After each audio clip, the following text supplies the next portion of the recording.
2023 had some hits, some misses, but what I love are the moments. Today we're talking the best movie moments of the year. Let's do it. What's up, Flick fans? Welcome back to the channel. Today we're talking the best movie moments, aka scenes, sequences, synonyms, whatever you want to call it. These are the moments that stuck out to me the most. I have 15 that I want to talk about in depth and some honorable mentions, but I need to know down below, what was the best movie moment, whether it be in a theater by yourself or at home with friends? What hit you the hardest? I think that's important. I think that's fun. And we love fun on this channel. By the way, I haven't seen you all since last year. Oh, brother, this guy stinks! If you want to see more of these lists, drop that like down below. I have a best Netflix series list coming, but right now, honorable mentions, the moments that got really close. How about the prison fight in Extraction 2? Some of the best cinematography in a fight sequence all year.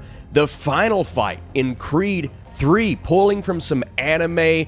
The way Michael B. Jordan directed that was awesome. The argument in Fair Play. Some of the most compelling and frankly intense dialogue of 2023. The alien reveal in Asteroid City. This sequence was quirky, crazy, and charming. The main discussion between Julianne Moore and Charles Melton in May-December. The dialogue was just so compelling in that sequence. The fight montage in TMNT Mutant Mayhem. God, I love this. It was an absolute blast. The train wreck sequence in Mission Impossible. So much to pull from there, but this is what I chose, man. I was on the edge of my seat. And finally, the final goodbye in Past Lives. The score, the emotion, it was all so beautiful. And if you can't tell, I'm only choosing one moment per movie. Otherwise, it would be a lot of Oppenheimer, Spider-Verse, and the holdovers. Maybe I'm not saying it. I wasn't scared, nearly startled. At number 15, the graveyard sequence in Dungeons and Dragons. There were a few I could have pulled from here because this is one of the funnier blockbusters I've seen in recent memory, but you saw it in the trailer, and it's actually one of those times when it pays off in the trailer, but then you get the full sequence in the movie, and it's even funnier. Watching this sequence is when I knew this was going to be in my top 25 of the year. Dungeons and Dragons took me by surprise. But the way they go back and forth here, asking the questions, they don't realize that it's a question, and then the guy just dies and they have to go to the next person. That's so brilliant. I think the writing in general, man, you can tell these were the guys that did Game Night because it just flowed so beautifully, man. I was cracking up in the theater. What's 2 + 2? I'm bad at math. Don't you feel better? No. Man, I'm losing my voice. Hello. Always watching. Always.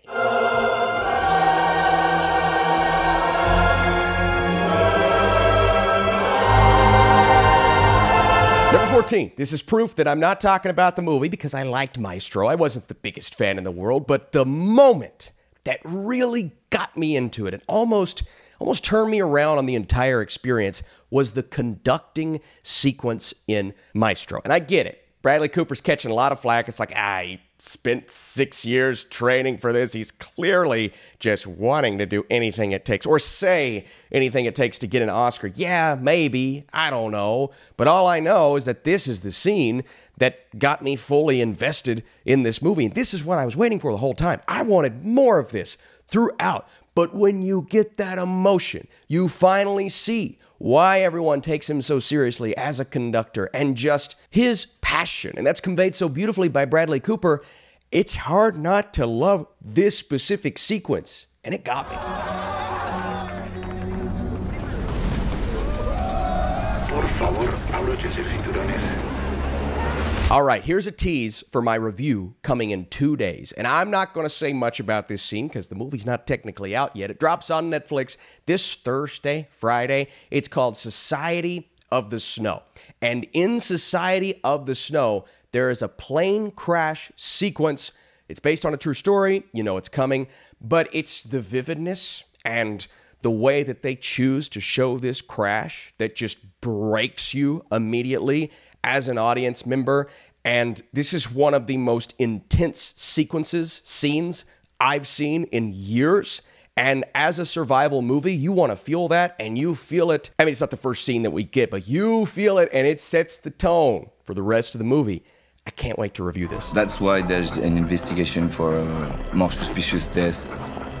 Because you were the only person there. How about Anatomy of a Fall? This scene stood out to me and really resonated after the film had ended. I don't think I'll be able to find the clip, but it's the recorded conversation between husband and wife. Sandra's been accused of murdering her husband. There's a little bit of evidence against her, but now there's literally a recording of one of the conversations that they had, bringing about evidence that they have, and it gets really intense, like on a Marriage Story level of intense, except the moments that resonated with me even more so is when we're actually sitting in court. We're not seeing what's going on. We're just having to listen to it, and we're seeing her face as she listens and the faces of those who have been here throughout the rest of the trial. So that sequence in particular, some of the best dialogue of the year. This case and the way they go about it was already interesting enough, right? But this portion of the script that we get here, it's some of the best writing of the year, and I believe this scene exemplifies that.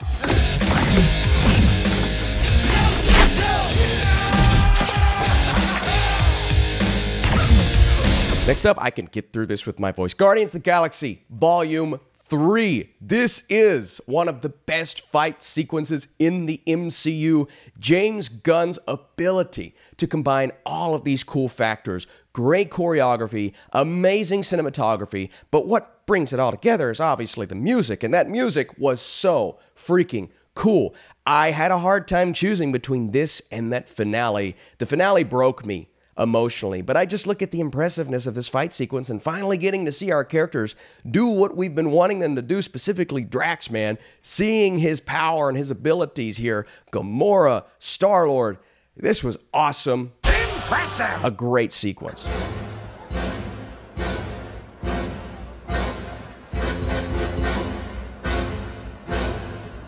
Come on, you gotta have a scene from one of the most artistic movies of the year. That is Yorgos Lanthimos' Poor Things, and the dance sequence with Mark Ruffalo and Emma Stone showcasing this incredibly, almost awkward feeling choreography, the movements they feel. It's so weird while you're watching because it feels so random, yet there's an elegance to it all. It just describes her character to a T at that moment in time. And you also have this back and forth between the two that ultimately culminates. And that is the scene for me that hooked me not only emotionally, but I was so entertained. The cinematography, the camera angles, everything about it, and the score, it's my favorite scene in Poor Things. It's one of the best scenes of the year. 'Cause I'm just kidding.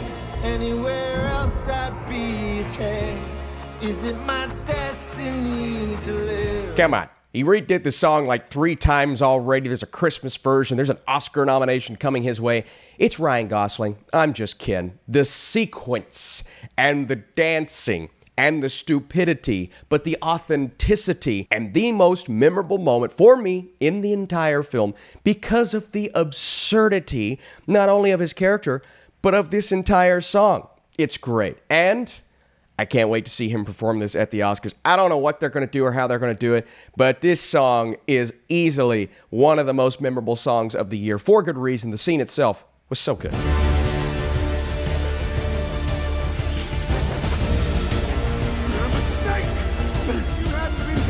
Spider-Man Across the Spider-Verse, how could you not love this moment? This is what everything was building up to. All of the emotions set off in the first film and then the culmination of what Miles has to do here.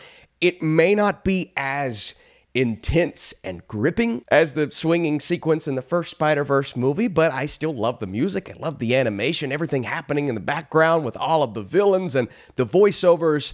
The way they weaved this, because it's a spider together, was really cool, and it's probably my favorite moment from the film.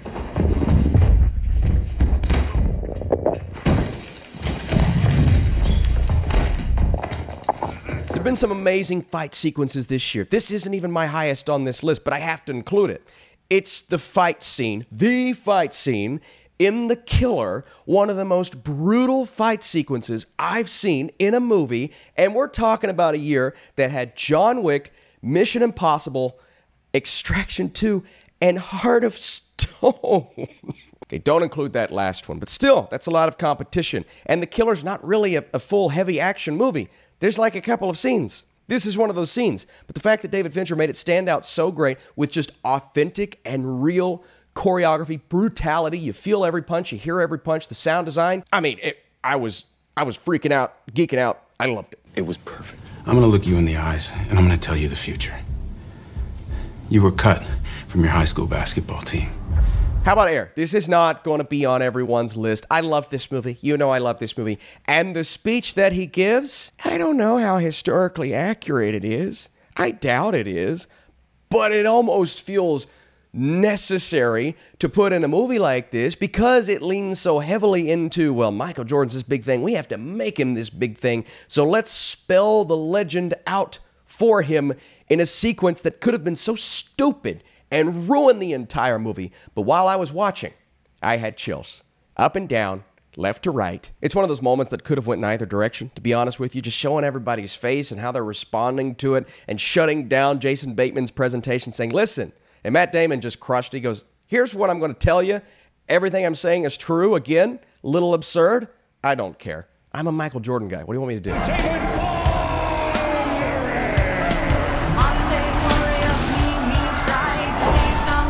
Together. This sequence showcasing these brothers and kind of rising through the ranks, finally coming together, fighting in the ring. I don't want to give too many details because the movie's pretty fresh, right?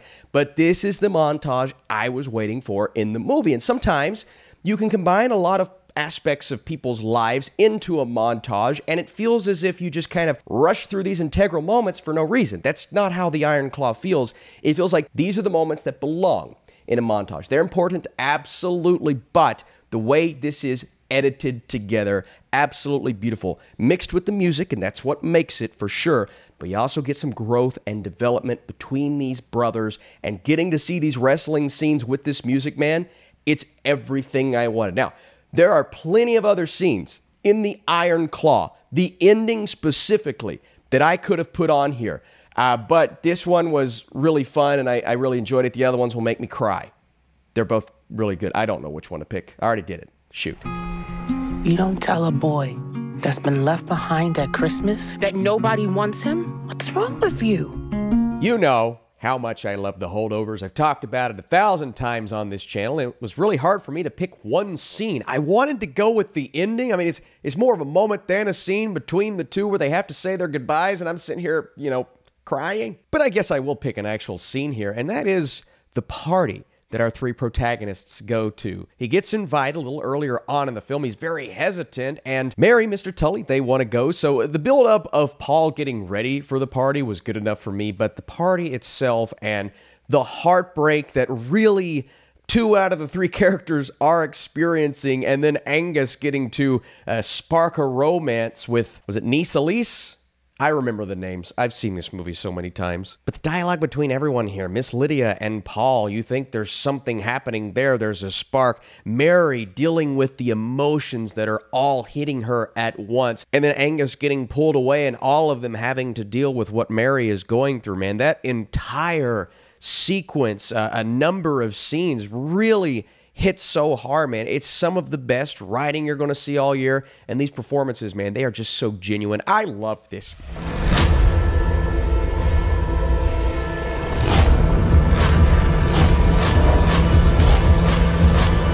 It's funny, there are 2 sequences in the top 3 that I could use the term dragon's breath, and it would apply to both.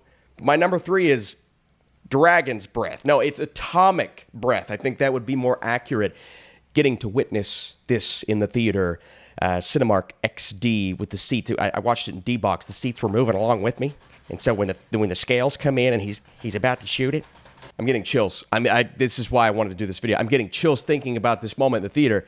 The atomic breath scene in Godzilla. How do you do this? Genuinely. How do you do this and make it so flipping epic? Not only seeing that shootout, explode, destroy this city in a way that I've never really seen in a Godzilla movie. It's just in this way, very specific way. But also, our main 2 characters, one sacrifices themselves for the other. So there's a lot to this. Not just how cool it looks or the visual effects or the music, all of that. There's a lot to this emotionally that makes it by far the best scene in this movie. My God, it's so good. Hey, take it easy.